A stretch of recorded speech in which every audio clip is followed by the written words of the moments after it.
Hi, I'm Stuart Broad and welcome to GAFF.TV.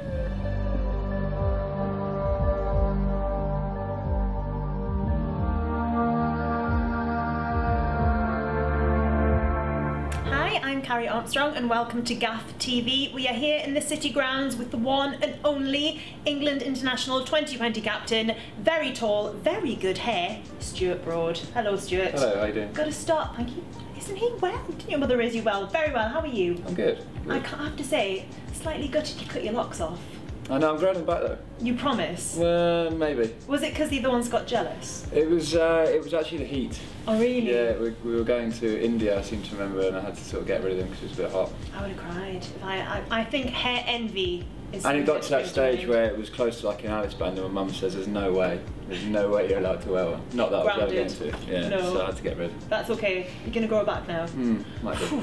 Pleased to hear that. We're going to start with some cricket questions, obviously, because that's how you roll. Now, we're going to go back a bit, because at the age of 16, 17, you had a massive growth spurt, and now you are the statuesque height of 6'6". So you switched positions. Does that mean you had to switch your game? Did you have to relearn it? I didn't have to relearn it because I was always sort of training to be like good at all skills. But I had this year, I was like a little 5'6", slightly chubby little kid, and then over one summer when I was 16, I grew to 6'6". I mean, I was as thin as a beanpole. Like my body took a little bit of time to get used to it, but I mean, it changed. It was fate, really. It changed my career and life, I suppose, because obviously being a bowler, the taller you are, the more bounce you get. So being that tall, it sort of pushed my career forward, and I was playing for England within 2 years. So of course you are a left-handed bowler. Left-handed batsman, right-handed bowler. See, that's me. It's confusing. Yeah, that's about the skill of my prowess. What is it that you like best about your position, though? The ability to be able to change the game. I think, like, because when you're a bowler, the game can't start till you're ready. Yes. So whether like things are going well for you both, you have a chance to change it around. I suppose as a batsman, you're quite reliant on the bowler. So if he bowls you a good ball, you can't do anything about it. You're out. Whereas as a bowler, it's fully in your hands. If you bowl well, then more often than not, it will suggest that. Whereas a batsman, you can be playing well, someone bowls you a good ball and you're out. Now, obviously, you have love for the fans, you have love for the sport. You've grown up in a cricket family. Your dad, of course, now a referee. Chris Broad was once, he was a player. Your sister is also, she's all behind the scenes. Yeah, she's an analyst. She's rather bright. Yeah, it's a bit odd actually. You sort of, I mean, she's done fantastic work to get to her position, and she does like the work on the opposition players and teams and balances of stats and everything like that. But at the end of a day's play, say if I've had a tough day and I get back in, I'm taking my boots off, she'll like give me a bit. You get like a bit of paper to see what percentage balls you've hit in certain areas, all that sort of stuff. And she'll give me a bit of a telling off if I've done something wrong. It's like, hang on, I'm big and important. So, what do you mean? Come on, sis, shut up. Go away now. Milk, no sugar, thanks. We're here. This is your home away from home. Bit of a fan of the Old Forest. Have you been a lifelong member here? Is this your team of choice forever? Yeah, I mean, I probably started taking it a little bit more seriously when I was just coming towards the end of my school reign. There's quite a group of us used to come and watch these in the days of like Gareth Williams, and David Johnson, Marlon Harewood up front. It was great to come down. It's sort of on a Saturday afternoon, we come and pay 10 quid, 15 quid on the door, and crazy. Yeah, it was awesome actually. But it's only the past sort of 2 years where I've had a bit more time on my hands to be able to come down a bit more regularly, and got to know a few of the guys quite well. And it's good, like, you're supporting guys that you know, so you obviously have a lot closer wishes to them to do really well. And yeah, it's brilliant. Football. Who is the best team in the world right now, in your opinion, apart from this one? I mean, footballing wise, it's hard to look past Barcelona, isn't it?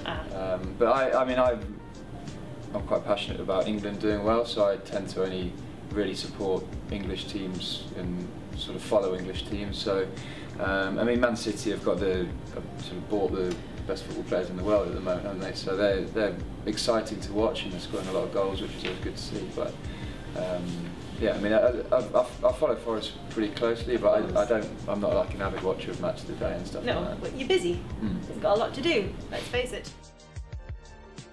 Who is your sporting hero of all time? My sporting hero of all time is actually Martin Johnson, who's ex sort of Leicester Tigers captain and well, obviously won the World Cup with England, British line, and not so much for what he achieved on the field, although he obviously had a lot of success. It was more the way he played his sport. So he played with a lot of passion. He was always first to sort of throw the first punch and lead his team onto the field, which I mean, I enjoy sportsmen who have a lot of passion and quite aggressive. So I like watching Rooney play. I really enjoy Stuart, people like that, because I always think, and certainly when I play, there'd be nothing worse than have someone say, "Oh, he's not trying it. I want to have that shirt, and I'd show him how to do it," type of thing. In your own life, what would you say is the biggest challenge or obstacle you've overcome so far? Biggest challenge. I mean, I think I can be quite honest. When I first started, I got into the England side as a 19-year-old, and I think the hardest thing to deal with at that age was all the extra attention. So I obviously came from school. I played for Leicestershire for a little bit, where our biggest crowd was 5,000 people. So it was, and obviously we had great support and we did pretty well. But moving into the international arena where you're watched by millions and obviously your crowds go up from 5 to sort of 30, 40, 50,000. It's about managing that expectation. So I maybe came in and maybe sponsors would come in, I had interviews here, interviews there, and I look back at my first series and I actually can't remember much of the cricket. It was just so like helter-skelter. Wow.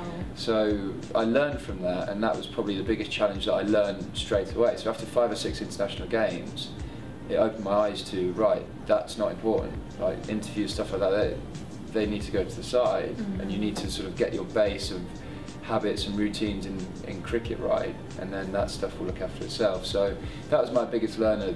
My first sort of 6 weeks as an international cricketer was how much happened. I was thinking about sort of bat sponsors, getting them right, whereas actually it was more, you've just got to get that ball in the right place and make sure you're winning the games. And fortunately for me, it takes some people 3-4 years.